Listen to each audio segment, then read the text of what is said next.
샬롬! 이 시간 예배의 자리에 나온 취학부 친구들을 환영하고 축복합니다. 오늘 각 가정에서 여러 가지 모양으로 예배하지만 우리가 예배하는 그곳이 함께 하시는 하나님의 은혜를 경험하는 귀한 시간이 되길 소망합니다. 이 시간 사도신경으로 우리의 신앙을 고백하심으로 8월 8일 취학부 영상 예배를 하나님께 드리도록 하겠습니다. 전능하사 천지를 만드신 하나님 아버지를 내가 믿사오며 그 외아들 우리 주 예수 그리스도를 믿사오니 이는 성령으로 잉태하사 동정녀 마리아에게 나시고 본디오 빌라도에게 고난을 받으사 십자가에 못 박혀 죽으시고 장사한 지 4일 만에 죽은 자 가운데서 다시 살아나시며 하늘에 오르사 전능하신 하나님 우편에 앉아 계시다가 저리로서 산 자와 죽은 자를 심판하러 오시리라. 성령을 믿사오며 거룩한 공예와 성도가 서로 교통하는 것과 죄를 사하여 주시는 것과 몸이 다시 사는 것과 영원히 사는 것을 믿사옵나이다. 아멘.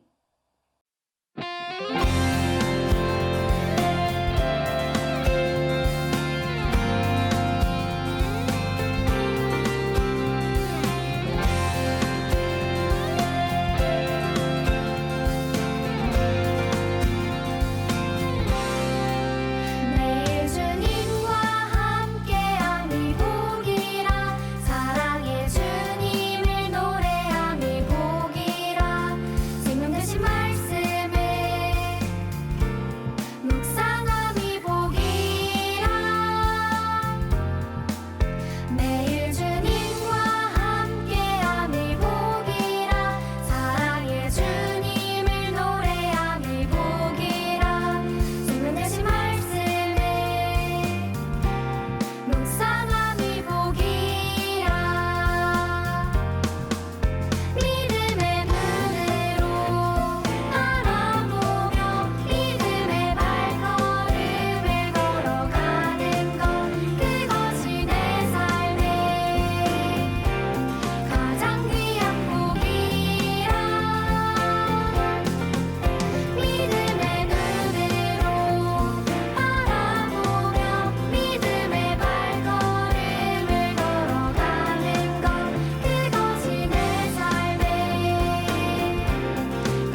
오늘 함께 나눌 말씀은 신명기 20장 1절에서 4절 말씀입니다.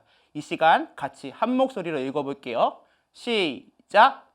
내가 나가서 적군과 싸우려 할 때에 말과 병거와 백성이 너보다 많음을 볼지라도 그들을 두려워하지 말라. 애굽 땅에서 너를 인도하여 내신 내 하나님 여호와께서 너와 함께 하시느니라. 너희가 싸울 곳에 가까이 가면 제사장은 백성에게 나아가서 고하여 그들에게 말하여 이르기를 이스라엘아 들으라. 너희가 오늘 너희의 대적과 싸우려고 나아왔으니 마음에 겁내지 말며 두려워하지 말며 떨지 말며 그들로 말미암아 놀라지 말라. 너희 하나님 여호와는 너희와 함께 행하시며 너희를 위하여 너희 적군과 싸우시고 구원하실 것이라 할 것이며 아멘. 오늘 이 시간 우리와 함께 하신 하나님이라는 제목으로 함께 말씀을 나누기 원합니다. 친구들, 놀이동산에 가면 어떤 놀이기구를 즐겨 타나요? 저는 빠른 스피드와 스릴을 즐길 수 있는 롤러코스터를 좋아합니다. 이 롤러코스터는 최고 높이 56m까지 올라가고 최고의 속력은 104km까지 나온다고 합니다. 그리고 최대 낙하 각도는 77도나 된다고 합니다. 이런 롤러코스터 탈 때 더욱 스릴 있게 즐길 수 있는 팁은 바로 그 안전 손잡이를 잡지 않고 손을 들며 빠른 속도와 바람을 느끼면서 타는 것이라고 합니다. 그런데 이렇게 빠르고 무서운 롤러코스터를 사람들이 안전하게 즐길 수 있는 이유는 무엇일까요? 바로 안전장치가 있기 때문입니다. 안전장치가 없다면 이 놀이기구를 즐기면서 탈 수 없겠죠? 안전장치가 있기 때문에 신나게 스릴을 즐기며 놀이기구를 탈 수 있는 것입니다. 오늘 말씀에 하나님께서 이스라엘 백성들의 안전장치가 되어주셔서 그들과 함께 하십니다. 하나님과 함께 하실 믿는 사람은 어떻게 해야 하는지 오늘 말씀을 통해 함께 살펴보도록 하겠습니다. 이스라엘 백성들은 하나님의 인도하심으로 400년간의 노예 생활을 마치고 애굽을 나오게 됩니다. 모세와 함께 애굽을 탈출한 이스라엘 백성들은 40년간 광야에서 하나님을 경험하고 하나님을 의지하는 방법을 배우게 됩니다. 그리고 가나안 땅에 들어가기 위한 준비를 하게 됩니다. 그리고 오늘 말씀은 전쟁에 대한 말씀입니다. 이스라엘이 적군과 전쟁하려고 할 때 가장 중요한 것은 무엇일까요? 하나님께서는 모세를 통해 1절에 이렇게 이야기합니다. 내가 나가서 적군과 싸우려 할 때 말과 병거와 백성이 너보다 많음을 볼지라도 그들을 두려워하지 말라. 애굽 땅에서 너를 인도하여 내신 내 하나님 여호와께서 너와 함께 하시느니라. 아멘. 여러분, 그들을 두려워하지 마십시오. 하나님께서 여러분과 함께 하실 것입니다. 라고 이야기하였습니다. 그리고 이어서 제사장을 통해 또한 이렇게 말씀하셨습니다. 여러분은 싸움터에서 적과 싸우게 될 것입니다. 하지만 용기를 잃거나 두려워하지 마십시오. 하나님께서 우리와 함께 하십니다. 하나님께서 우리와 함께 싸우실 것이며 우리를 구원해 주실 것입니다. 이스라엘 백성들에게 병사나 전차의 수는 중요하지 않습니다. 아무리 불리한 상황이라도 하나님께서 함께 하시면 승리하기 때문입니다. 더 나아가 하나님께서는 오히려 특별한 경우에는 집으로 돌아가도 된다고 말씀하셨습니다. 다음의 경우입니다. 새 집을 지었는데 아직 직접 살아보지 못한 사람, 포도밭을 일구었는데 열매를 아직 한 번도 먹지 못한 사람, 결혼을 약속한 사람들은 집으로 돌아가도 된다고 말씀하셨습니다. 일반적인 상식으로 전쟁에서는 함께 싸울 병사 한 명 한 명이 정말 중요합니다. 싸울 병사가 많아야 그만큼 이기기 쉽기 때문입니다. 하지만 하나님께서는 이 사람들을 집으로 보내라고 하셨습니다. 왜냐하면 병사 단 한 명만 남더라도 하나님께서 도우시면 승리하기 때문입니다. 반대로 병사가 아무리 많아도 하나님께서 도와주지 않으면 패배하게 됩니다. 하나님께서는 이스라엘 백성이 전쟁을 할 때에도 함께 하신 하나님만을 온전히 의지하기를 원하셨습니다. 더 나아가 하나님께서는 적군이 항복을 하면 살려주고 항복하지 않으면 끝까지 싸워 모두 없애라고 말씀하셨습니다. 만약 그들이 살아남는다면 이스라엘 백성들이 적군이 섬기던 우상을 따라 섬기게 될 수 있기 때문입니다. 하나님께서는 백성들이 죄를 짓지 않도록 미리 막으신 것입니다. 하나님께서는 모세를 통해 이스라엘 백성이 전쟁을 할 때에도 함께 하시는 하나님을 온전히 신뢰하기 원하셨습니다. 오늘 말씀을 통해 하나님과 함께하는 삶을 살기 위해 두 가지를 기억하길 소망합니다. 하나님과 함께하는 삶은 첫 번째로 하나님의 은혜를 기억해야입니다.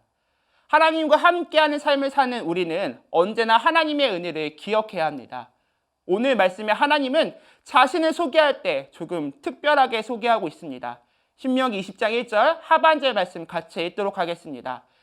애굽 땅에서 너를 인도하여 내신 내 하나님 여호와께서 너와 함께 하시느니라. 아멘. 어떠한 하나님이라고 소개하고 있나요? 맞습니다. 지금 이스라엘과 함께 하시는 하나님은 이전에 이스라엘을 애굽의 400년 노예 생활에서 구원하신 분이라는 거예요. 하나님께서는 당시 세계 최강의 애굽 군대로부터 이스라엘을 지키시고 구원하셨습니다. 그리고 뒤쫓아오는 그 애굽 군대를 홍해를 통해 그 홍해에 수장시키시면서 이스라엘 백성이 애굽의 군대와도 맞서 싸울 필요가 없게 하셨습니다.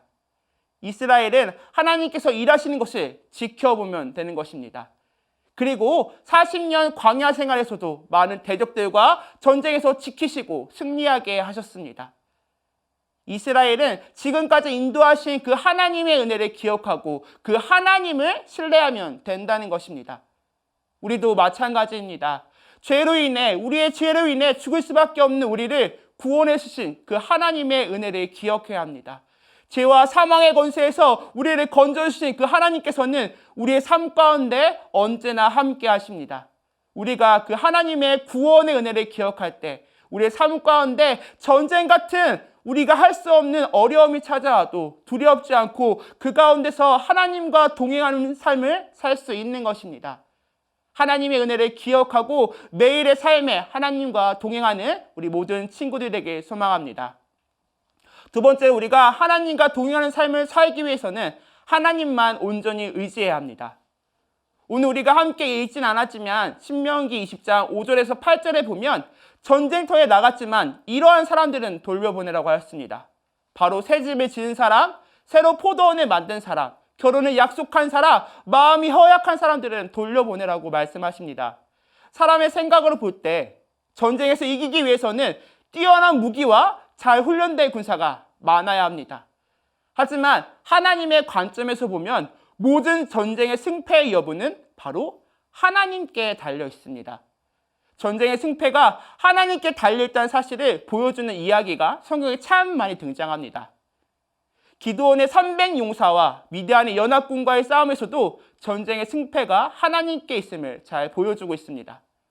성경에서는 그 기드온의 300용사와 싸운 그 미디안의 군대의 숫자를 이렇게 표현하고 있습니다. 미디안과 아말렉과 동방의 모든 사람들이 골짜기에 누웠는데 메뚜기의 많은 수와 같고 그들의 낙타의 수가 많아 해변의 모래가 많은 같은지라. 미디안 군대의 숫자는 해변의 모래와 같이 셀 수 없을 정도로 많다고 하고 있습니다.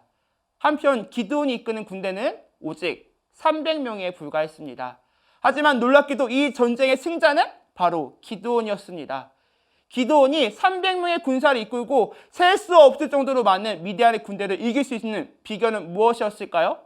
바로 하나님이 이 전쟁을 주관하시는 것을 믿고 하나님의 말씀에 순종하였기 때문입니다.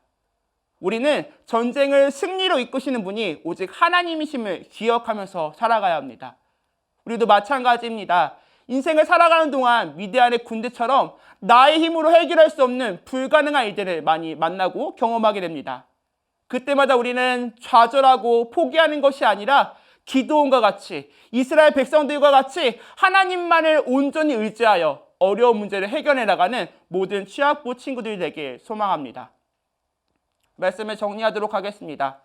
가나안 땅에 들어가기 앞서 모세는 이스라엘 백성들에게 전쟁을 대하는 방법에 대해 이야기하면서 함께 하시는 하나님만을 의지하라고 강조하고 있습니다. 함께 하시는 하나님을 바라보는 것은 하나님의 구원의 은혜를 기억하는 것입니다. 사망 권세에서 우리를 구원해 주신 그 하나님께서 우리의 삶에 언제나 함께 하신다는 믿음을 가지는 것입니다. 그리고 기드온과 같이 이스라엘 백성들과 같이 그 하나님만 온전히 의지하여 함께하는 하나님과 동행하는 것입니다. 우리 모두 하나님의 구원의 은혜를 기억하고 그 하나님만 온전히 의지하는 모든 취학부 친구들 되길 소망합니다. 기도하겠습니다. 사랑과 은혜가 많으신 하나님 너무도 감사합니다. 오늘 신명기 말씀을 통해서 함께 하시는 그 하나님만 의지하는 삶에 대해서 함께 살펴보았습니다. 우리와 언제나 함께 하시는 그 하나님의 구원의 은혜를 기억할 수 있는 우리가 되게 해 주시옵소서. 그리고 그 하나님만을 온전히 신뢰하며 그 하나님만을 믿고 나아갈 수 있는 취약부 모든 친구들이 되게 하여 주시옵소서. 모세와 이스라엘 백성들이 하나님의 은혜를 기억하고 그 하나님을 온전히 신뢰했던 것처럼 우리 모든 친구들이 나의 삶 가운데 고난이 와도 역경이 찾아와도 함께 하시는 하나님을 바라보며 하나님의 구원의 은혜를 기억하며 하나님의 온전히 의지할 수 있는 모든 친구 될 수 있도록 함께하여 주시옵소서. 이제는 우리 주 예수 그리스도의 은혜와 하나님의 사랑과 성령의 교통하심이 하나님의 구원의 은혜를 기억하고 그 하나님만 온전히 의지하기로 다짐하는 모든 취약부 친구들 머리 위에 이제로부터 영원토록 함께 있을지어다. 아멘. 이번 한 주가 하나님의 은혜를 기억하며 하나님만 온전히 의지하는 친구들 되길 소망합니다. 축복합니다.